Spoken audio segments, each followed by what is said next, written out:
Well, hello again guys, and welcome back to the channel. I'm Mike McIntyre and I'm here today with the Yamaha Aerox 155cc scooter. And quite a few mosquitoes. And today we're going to try and find out whether you should buy this bike. Well, not this bike because this one is my bike, but whether you should buy a Yamaha Aerox or whether you shouldn't. Now today we're going to really put this bike through its paces. We're going to do a full off-road test and a full on-road test. We're going to do some real-world work with this bike and see what it can do and what it can't, what it's good at and what it isn't. Because in the real world, that's exactly what these bikes are used for. A lot of people buy these bikes, they use them for the dirt, they use them for the road, they use them to carry a heap of children to school and back, they use them for just about anything. They are the workhorse of Asia scooters. Anyway, let's go have some fun on the big Yamaha Aerox 155cc. See you out there. It's a fairly steep little hill, that one, but the Aerox just does it easily. It even accelerates up the hill, which is pretty good considering it's only a 155cc engine. And I weigh about 85-86 kilograms without any clothes. She's a talky little beast. Handles this sort of stuff beautifully. Road's a little bit rough in places, but the suspensions does a great job of soaking it up. Alright, we're on a fairly long straight uphill, or we were straight. Spoke too soon. And we got ourselves a bit of a tour going through here. Just slow down a bit.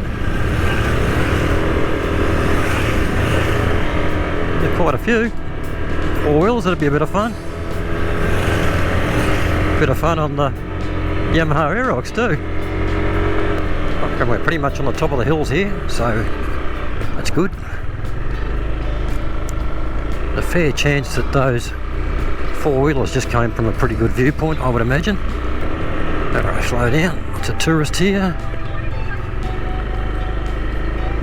Okay, there we go. I'll just go and park over here, I believe, amongst the rest of the crew.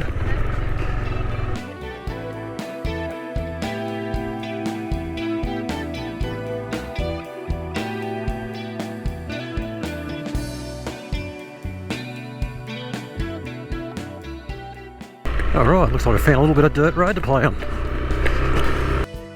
Well, it's pretty obvious, but this is no dirt bike.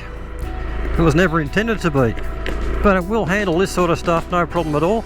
That was a pretty rough little patch back there, and it didn't even bottom out. These are pretty hard little bumps, these ones here, like soaking them up, no problem whatsoever.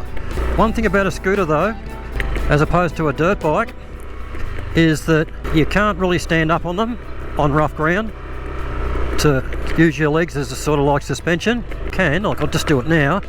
It really does not feel natural, comfortable or safe. I'm going to have a look on the map and see where I am. I know I'm on an island, but I'm lost. Where's my little blue dot going? Alright, where am I heading to? Yes, more into the middle of the island by the looks of this, which is fine by me. Good day for exploring. There is some cloud over the hill down ahead of me, which looks like it could possibly be rain. And given my track record as far as riding motorcycles in rain of late, there's a fair chance that I'll probably end up getting wet again, as usual.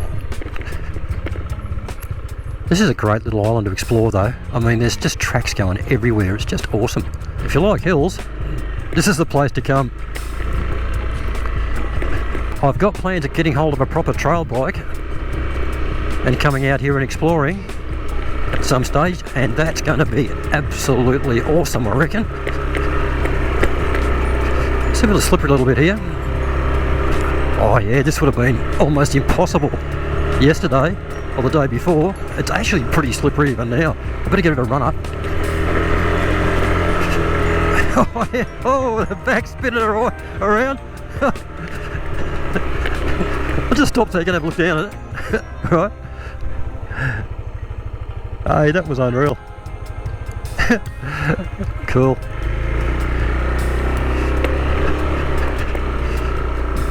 Just found the limit of the tyres.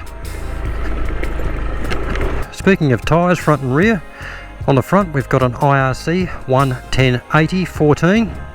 On the rear we've got an IRC 110/70 14. Yeah, so far guys, I'm really impressed with the Yamaha Aerox 155. It's a great bike. There's nothing you really need to do to it straight out of the box, so to speak. When you first pick the bike up, you ride away and immediately you feel comfortable on it. It's just a really nice feeling motorcycle to ride. It just feels so natural and almost like an extension of your own body. And that's a feeling you really need to have. It just gives you so much more confidence. And when you get out on the road, you just feel that little bit safer, and the bike feels that little bit more predictable. And at the end of the day, it means it's a lot more fun too. So it all adds up. It really is, for the price, a really good buy. It's probably the most powerful scooter in its class. I haven't checked that, but I will, and I'll put that up on the screen. Having said that, it's no powerhouse for sure. It's only a 155cc engine, but it is really quiet at highway speeds. It's fine. You don't even hardly hear the engine. You hear it enough to know what sort of engine revs you're doing, but that doesn't really matter on an automatic scooter anyway, because you don't need to change gears. It does it for you, obviously. Brakes. Front, we have a single hydraulic disc. This is the standard model, so it is the non-ABS braking model. At the rear we have a fairly old school setup there with a drum brake, which in my experience so far has proved to be fairly waterproof, which is good because drum brakes and water are generally not a good mix. Overall, it's a big thumbs up from me, and it's a sort of bike you can just sort of do anything with really. You can go out and cruise on the highway on it, or it's great in the traffic, really nimble. It changes directions so easily and so confidence inspiring. Corners absolutely beautifully on tight corners or open sweeping corners. There's a few roads here on Koh Samui that are brand new and they've got big sweeping corners on, and they're up and downhill, and this bike is an absolute blast to ride through there. It is so much fun. It does look good, I think, but looks are always a bit of a subjective thing anyway, aren't they? Whether it be motorcycles or whatever.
Alright, bit of bitumen road or concrete road.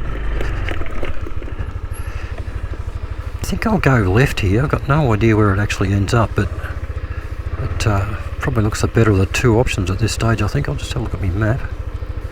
Yeah, it would almost certainly be left, I'd say, if I go by that.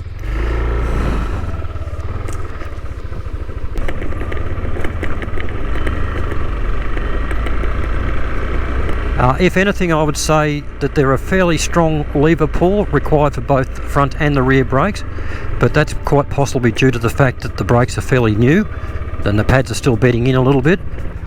Isn't that just beautiful? Look at the cloud across the edge of the hills up there. It's just lovely.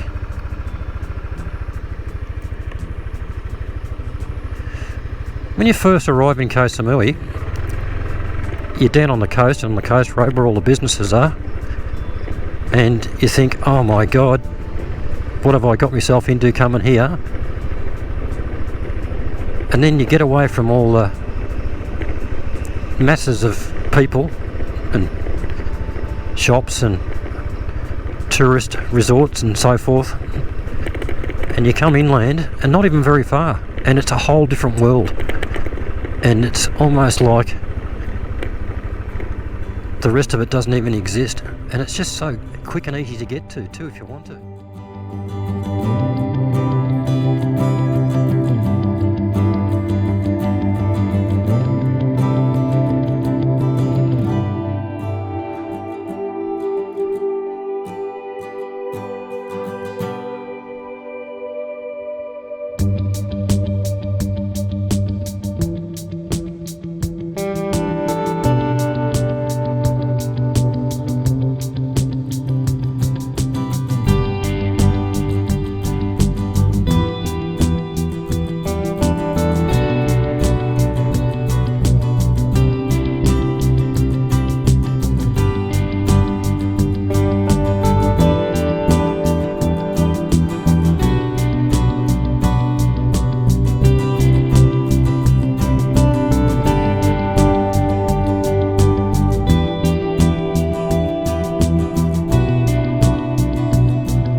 sure what I'm looking at down there. I think that might be Lamai area, but it's not very far away, as you can see.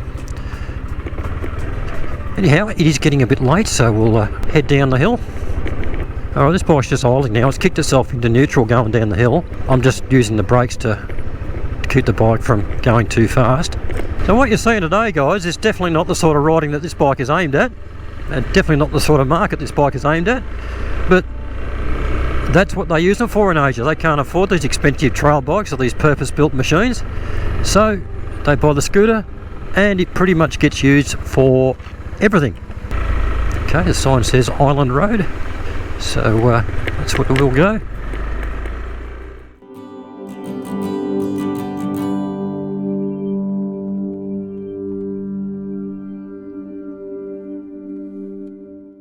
Seating position is really good. It sits you in just the right spot where your body mass is evenly distributed between the front and the rear of the bike.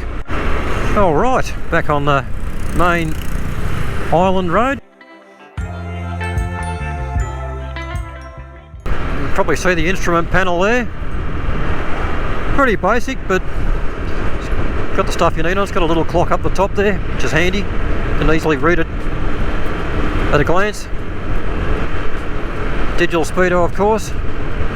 One of the strange things, and I had to look at it twice because I didn't know what it was, is you've got a tachometer this side, and I thought that this was something else on the other side, but it's not. It's just another tachometer.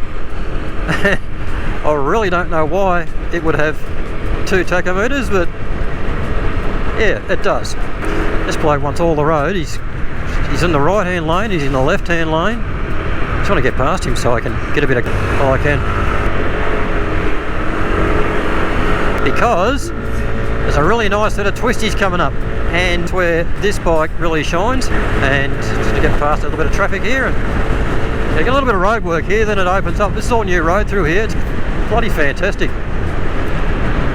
That's where a bike like this is absolutely awesome. It just steers so well. It's super stable through sweeping bends. Picks up speed pretty good for a 155cc bike.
Okay, we're 80 k's an hour.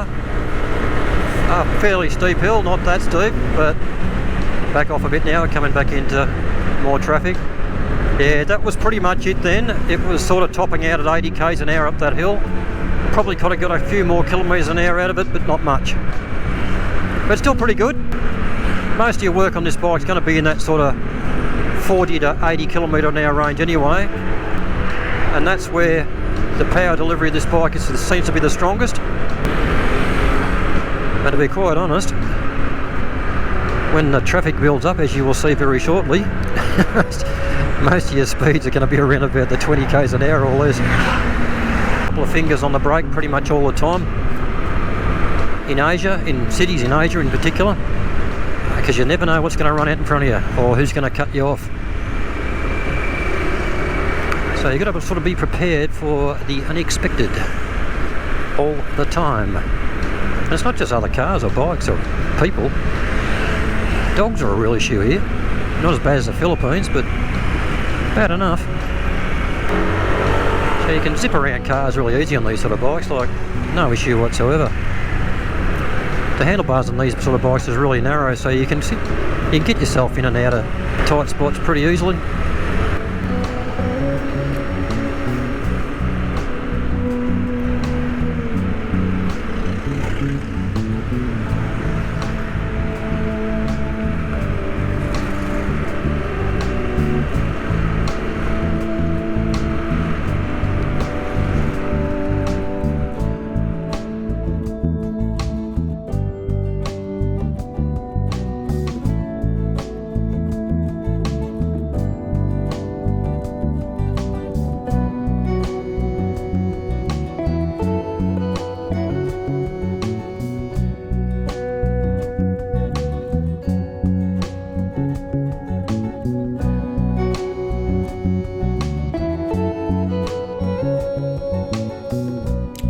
Well, that's it for today's video, guys. Really hope you enjoyed it. If you did, as usual, please give me a big thumbs up. And if you haven't already, subscribe down below. Thanks for watching, and I'll see you next time.